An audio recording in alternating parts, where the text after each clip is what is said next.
Oke, bertemu lagi dengan saya Valentino Sembiring. Pada kali ini kita akan membahas bagaimana namanya itu Business Intelligence Tools dan apa saja sih macam-macam dari Business Intelligence ini.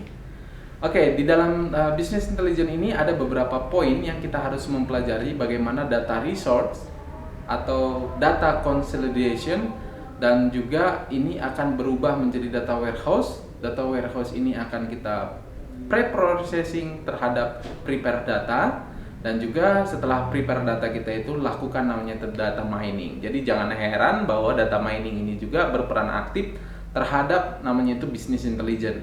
Semua jenis-jenis data mining ini akan bisa dipilah-pilih di dalam business intelligence. Jadi jangan heran bahwa mata kuliah data mining ini berperan penting terhadap business intelligence.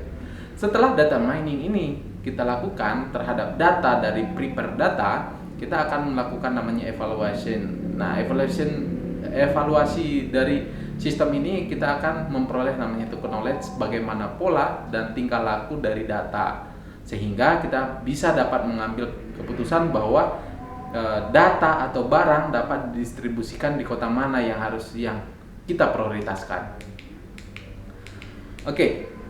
Business Intelligence Tools ini ada beberapa tools, yaitu yang pertama Operational Data Source atau ODS, terus yang kedua namanya ETL atau yang sering dinamakan itu nama Extract Transform Load, terus yang poin berikutnya itu yaitu Data Warehouse, Data Mart, Data Mining, dan OLAP.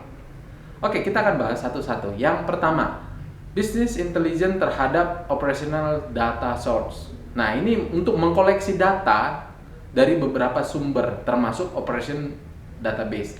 Operational database itu dapat kita ambil dari dua, yaitu internal database sama external database. Di dalam external sama internal ini akan dilakukan namanya itu service agreement gitu.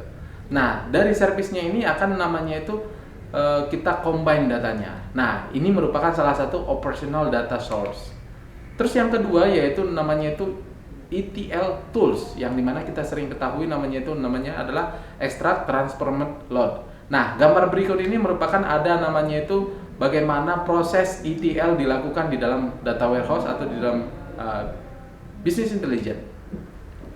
ETL data database transaction itu akan dilakukan namanya di extract, terus kita load menggunakan itu story dan database, dan juga akan kita transport terhadap dashboard sehingga menghasilkan pengetahuan. Selain daripada itu, kita akan mengetahui bagaimana namanya database di dalam data warehouse.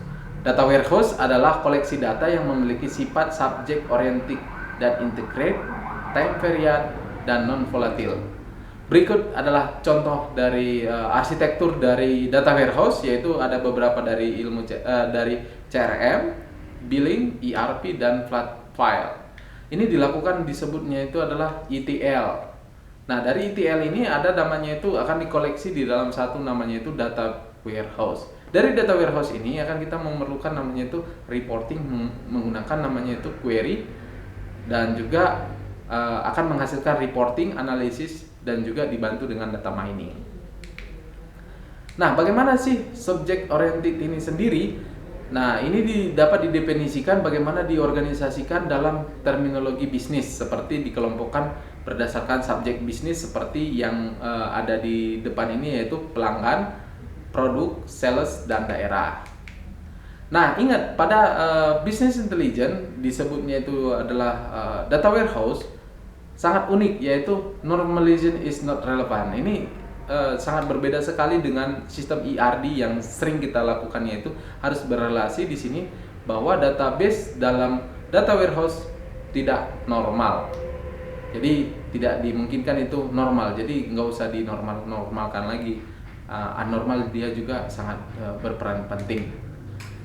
Nah, contoh dari data warehouse itu yaitu data warehouse itu bersisi data silang. Jadi ada berbagai operasional fungsi atau bagian perusahaan data terhadap data eksternal dan internal. Jadi itu sangat sisi silang gitu. Jadi jangan heran bahwa data itu tidak normal gitu. Oke, data warehouse dalam kasus ini dia harus mempunyai ada 3, yaitu clean, dan validate, dan priority integrate. Jadi ada 3 poin ini yang kita harus pentingkan. Mungkin cukup sekian dari saya. Terima kasih.